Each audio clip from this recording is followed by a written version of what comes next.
Hello viewers, আসসালামু আলাইকুম। Welcome back to another video. তো অনেক সময় আমাদের ইচ্ছায় অনিচ্ছায় আমাদের স্মার্ট কার্ডটা হারিয়ে যায়, অথবা নষ্ট হয়ে যায়, অথবা চুরি হয়ে যায়। তো যার কারণে আমাদের নতুন স্মার্ট কার্ডের প্রয়োজন পড়ে। তো আজকের ভিডিওতে কথা বলবো, আপনার যদি স্মার্ট কার্ড হারিয়ে যায় সেই ক্ষেত্রে কি আপনাকে জিডি করতে হবে, নাকি নতুন করে স্মার্ট কার্ডের জন্য আবেদন করতে হবে। তো যদি আবেদন করতে হয় তাহলে কিভাবে আবেদন করবেন, অর্থাৎ কিভাবে আপনারা পুনরায় আপনার হাতে স্মার্ট কার্ডটা পাবেন।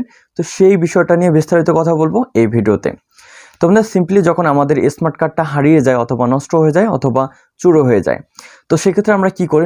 নর্মালি হচ্ছে আমরা আমাদের নিকটস্থ যে থানায় রয়েছে সেই থানায় আমরা জিডি করি।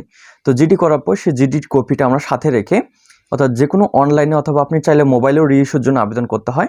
তো রিইস্যুর জন্য আবেদন করে আমরা অনলাইন থেকে একটা রেগুলার কার্ড পাই। তো সেই কার্ডটা দিয়ে আমরা আমাদের সমস্ত কাজ করে থাকি। তখন কথা হচ্ছে, আমাদের যদি স্মার্ট কার্ড হারিয়ে যায় সেক্ষেত্রে আমরা কিভাবে স্মার্ট কার্ড পুনরায় পেতে পারি।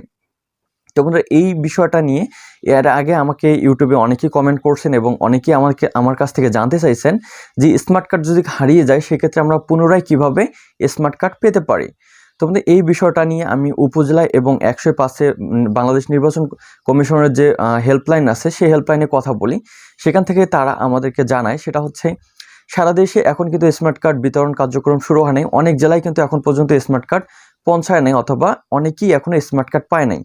তো সেক্ষেত্রে একজন ব্যক্তির জন্য বর্তমানে একটা স্মার্ট কার্ডে বরাদ্দ। সেই স্মার্ট কার্ডটা যদি আপনার হারিয়ে যায়, অথবা কোনো কারণে নষ্ট হয়ে যায়, অথবা আপনার কাছ থেকে যদি চুরি হয়ে যায়, তো সেই ক্ষেত্রে আপনাকে স্মার্ট কার্ডের জন্য আপনাকে আবেদন করতে হবে না। স্মার্ট কার্ডের জন্য আবেদন না করে আপনাকে অনলাইনে রিইস্যুর জন্য আবেদন করতে হবে। তো রিইস্যুর জন্য আবেদন করার পর আপনি সেখান থেকে একটা প্লাস্টিকের একটা এনআইডি কার্ড পাবেন। সেই এনআইডি কার্ডটা আপনাকে প্রিন্ট করে সেটা আপনি স্মার্ট কার্ডের জন্য ব্যবহার করতে পারবেন। তখন কথা হচ্ছে, স্মার্ট কার্ড এবং আমাদের যে নর্মাল কার্ডটা রয়েছে সেটার মধ্যে পার্থক্যটা কি, অর্থাৎ কার ক্ষমতা বেশি। তোমাদের এখানে আমি একটা বিষয় আপনাকে বলি, দুইটার কাজই কিন্তু সেম। আপনি দুইটা কার্ড দিয়ে কিন্তু সব ধরনের কাজ করতে পারবেন। এমন বিষয় না যে হচ্ছে এই কার্ড দিয়ে আপনি বেশি কাজ করতে পারবেন, এটার ক্ষমতা বেশি অথবা এটার ক্ষমতা কম, এই ধরনের কিন্তু কোনো অপশন নাই।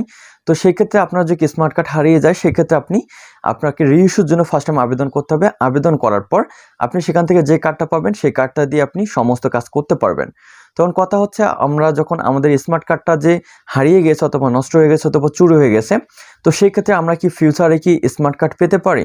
হ্যাঁ, অবশ্যই পাবেন, কিন্তু এই বিষয়ে পরিষ্কারভাবে কোথাও বলা নাই। এবং বাংলাদেশ নির্বাচন কমিশনের যারা এই বিষয় নিয়ে কথা বলছিলাম তাদের সঙ্গে, তারা বলছিল এই বিষয়ে এখনও তারা কোনো পদক্ষেপ নেয় নাই। হতে পারে যদি বাংলাদেশে 100% স্মার্ট কার্ড বিতরণ কার্যক্রম শেষ হয়ে যায়, তো সেই ক্ষেত্রে তারা এই ডিসিশনটা নিতে পারে, যাদের স্মার্ট কার্ড হারিয়ে গেছে পুনরায় তাদেরকে স্মার্ট কার্ড দেওয়া হবে। কিন্তু এখন পর্যন্ত এই ধরনের কোনো সিদ্ধান্ত নেওয়া হয়নি, কারণ হচ্ছে বাংলাদেশে এখনও সব নাগরিকের হাতে স্মার্ট কার্ড এখনও পৌঁছাতে পারেনি বাংলাদেশ নির্বাচন কমিশন। তো বন্ধু, যারা আমাকে কোয়েশ্চেন করছিলেন যাদের স্মার্ট কার্ড হারিয়ে গেছে তারা পুনরায় কিভাবে স্মার্ট কার্ড পাবেন, তারা নিশ্চয়ই এই কোয়েশ্চেনের অ্যান্সারটা পেয়েছেন। তো কোয়েশ্চেনের অ্যান্সারটা যদি না পান আবারও বলতেছি, তো একজন ব্যক্তির জন্য মাত্র একবারই স্মার্ট কার্ড বরাদ্দ হয়।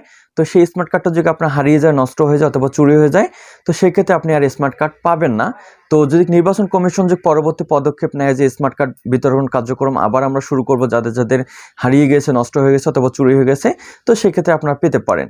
তো এখন যদি আপনার স্মার্ট কার্ড হারিয়ে যায় সেক্ষেত্রে আপনি আপনার থানায় জিডি করে অনলাইনে আপনি আপনার হাতে থাকা মোবাইল ফোন দিয়ে রিইস্যু করতে পারবেন। তো রিইস্যু কিভাবে করতে হয় সে নিয়ে আমার চ্যানেলে ভিডিও আছে, চাইলে সেই ভিডিওটা দেখে নিতে পারেন। তো রিইস্যু করার পর সেই কার্ডটি আপনি পুনরায় ব্যবহার করতে পারবেন সমস্ত কাজে। তো বন্ধুরা, ভিডিওটা এ পর্যন্ত। ভিডিও সম্পর্কে কোনো কিছু জানা থাকলে অবশ্যই কমেন্ট করে জানাবেন। তো দেখা হচ্ছে পরে অন্য কোনো ভিডিওতে ইনশাল্লাহ। ততক্ষণ ভালো থাকবেন, সুস্থ থাকবেন। আসসালামু আলাইকুম।